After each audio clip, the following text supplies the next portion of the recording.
Hey y'all!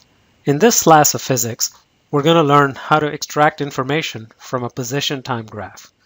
Now, even if you're not a computer science major, you've probably heard of the term big data. It's all around us these days. And even if you haven't heard of that specific term, you know how Facebook and Google and Twitter and everybody is collecting a lot of data on you as a person so that they can turn it into information of understanding you better so they can sell you things in a more targeted manner. But when there's a lot of data, how do you get useful information from it? It turns out that graphs are an excellent tool that help us extract information from data.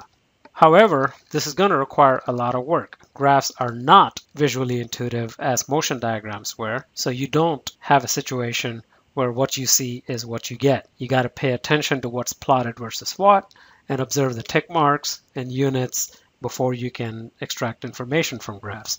So let me tell you right up front that this video is probably going to take you to a fairly unfamiliar place, and you probably want to watch this when you have time to concentrate and take notes, and maybe this one would be a good idea to watch multiple times to get these concepts down.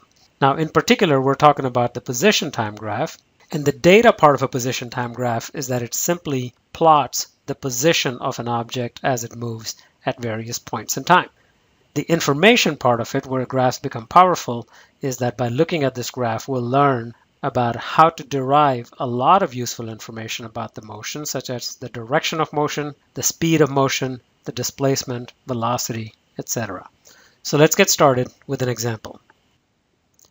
So let's say I have a position time graph that looks like this. On the x-axis, I have time, let's say in seconds, and on the y-axis, I have position in some defined direction. Let's not worry right now about what the direction is, in meters. And so each of these tick marks, let's say, is 1, 2, 3 meters in a direction with respect to the origin, and I got time here ticking as 1, 2, 3, 4 seconds, and so on. And let's say I have a graph of motion that looks like this. The first thing I want you to realize is that this is not a picture of someone climbing a hill, walking to the right at the top, and then coming back down. Graphs are not visually intuitive, so they are not WYSIWYG. What you see is what you get. They are also not motion diagrams, which were pretty close to being visually representative of what's going on. They made sense when you looked at them. Graphs need interpretation. So let's see how that is done. So here's a position time graph that we want to analyze.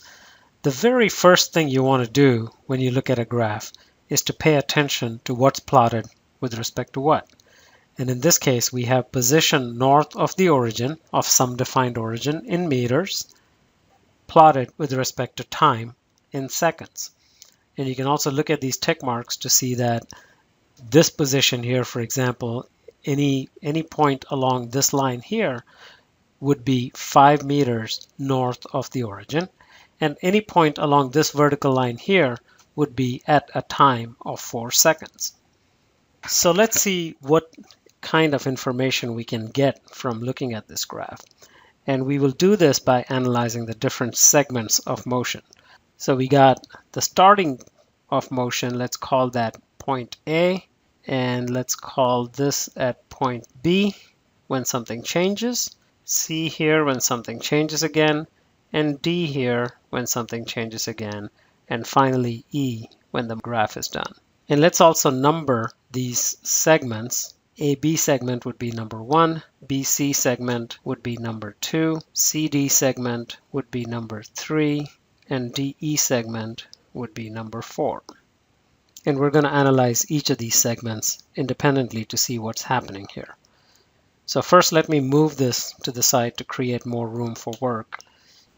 And let me also color code these different segments so we can keep track of our work. So here's segment 1, here's 2, 3, and 4.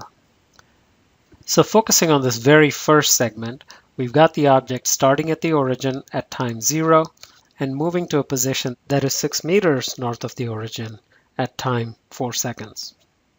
So for this very first segment, our initial position, if I call that xi, is simply 0. xf is plus 6 meters. The plus 6 identifies in this case a sense of direction. Positive in this graph is north of the origin, and if there were any negative points, those would be south of the origin. So position, as we discussed before, is a vector with respect to the origin, so it moves from 0 meters to 6 meters. The time, initial time, is 0 seconds. The final time is 4 seconds. And so what can we get from this? Well, the first thing we can get is we have an equation for displacement, which was the final position minus initial position. So we can get that. We also have an equation for velocity, which was given as displacement over time. So we can get that as well. So let's see what those turn out to be for this very first segment. We got delta x1 by putting in the values now. The final position is plus 6 minus initial position is 0, and that gives me a displacement of 6 meters. And let's, for sake of clarity, say plus 6, which gives us that sense of direction that it is 6 meters due north. The delta t in this case is tf minus ti. So 4 minus 0. So the duration of motion was 4 seconds, which gives us a velocity of delta x over delta t. And substituting the values, we get plus 6 meters over 4 seconds, which gives me plus 1.5 meters per second. So by looking at this graph and interpreting the various things that are going on, we get information that the object moved 6 meters in the northern direction at a speed of 1.5 meters per second, or a velocity of plus 1.5 meters per second. Now, you know from your previous courses in math that in a graph, we've got, let's say a graph looks like that. We've got rise, which is how much it goes up, by run, which is how much it goes across. And slope for a graph was defined as the rise over run. In this case, let's see what's happening. The run is just a change in time, which is delta t, and the rise is the change in position or displacement. So velocity is simply the rise, change in position, divided by the run, change in time. So velocity is simply slope in a position time graph. Okay, so much for all the math, but let's now see if we can interpret graph in a more visual manner. So our first observation here is that slope in a position time graph is nothing but the velocity. Secondly, we see in this segment that the slope is constant for the entire segment. A straight line has the same slope everywhere, and so this tells us that the velocity is unchanging. And so this is like an object that's on cruise control in a straight line without changing direction, and that in physics is called uniform motion.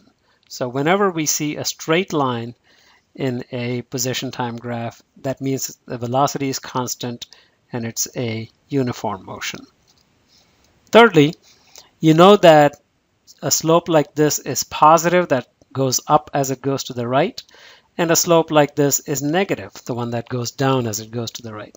And in this case, we have a positive slope, and a positive slope tells us that we have a positive velocity, which also tells us that the displacement is positive. Remember from the previous video that the direction of velocity and displacement are always the same.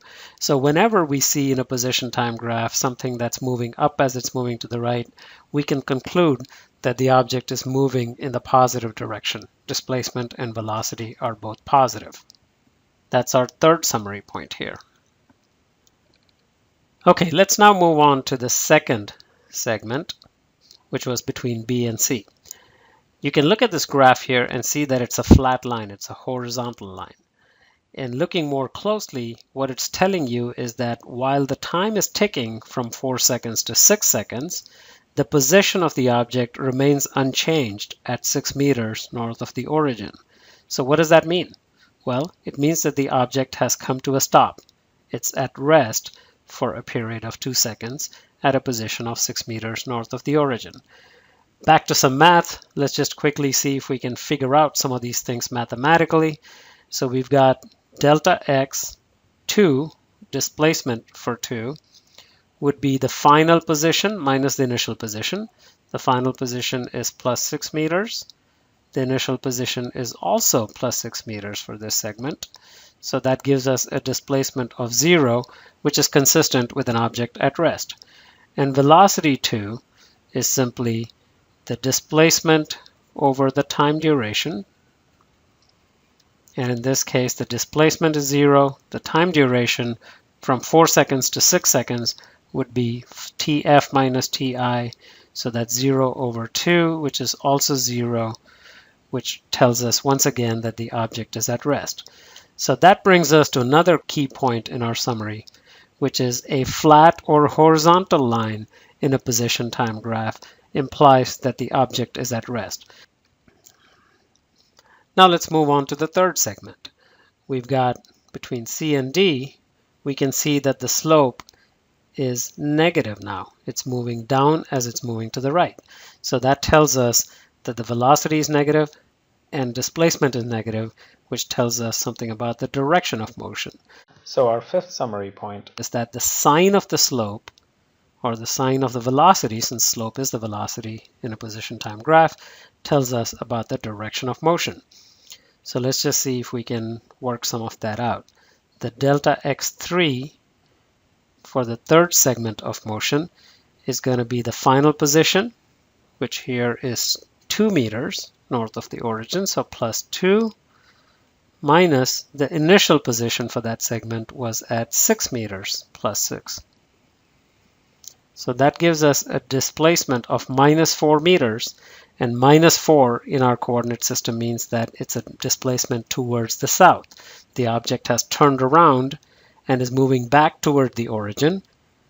And so our velocity for the third segment is going to be delta x3 over delta t3, which is minus 4 meters, as we just got, divided by the time duration, which between 6 and 8 seconds is 2 seconds. So this gives us a velocity of minus 2 meters per second. Once again, the negative tells us the direction of motion, that it's moving southward back toward the origin. And the 2 now is greater than the 1.5 we had before, which tells us that the speed of this object is higher for this segment than it was during that first segment. And that brings us to another crucial summary point. The steepness of slope in a position time graph tells us something about the speed. The steeper the curve, the faster the speed. You can appreciate that if I have a position time graph here and one object is moving that way while another object is moving this way, you can see, and let me just label these A and B for now, you can see that object B has covered a lot more distance in the same amount of time than object A. So B is going faster than A.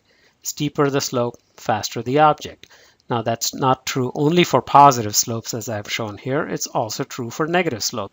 So if I have something like this versus something like that, so a steep negative drop compared to a shallow positive rise, the speed is faster for the steeper slope regardless of whether it's positive or negative. Since speed is just a scalar, it does not care about the direction of motion, it only cares about the steepness of the slope. And finally, let's do this last segment here. The first thing you notice with the last segment is that the slope is no longer constant. This is not a straight line anymore, it's a curve.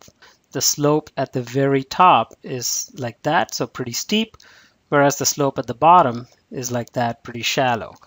So the slope of this segment is changing with time, which tells me that the velocity is changing with time. It's no longer in uniform motion.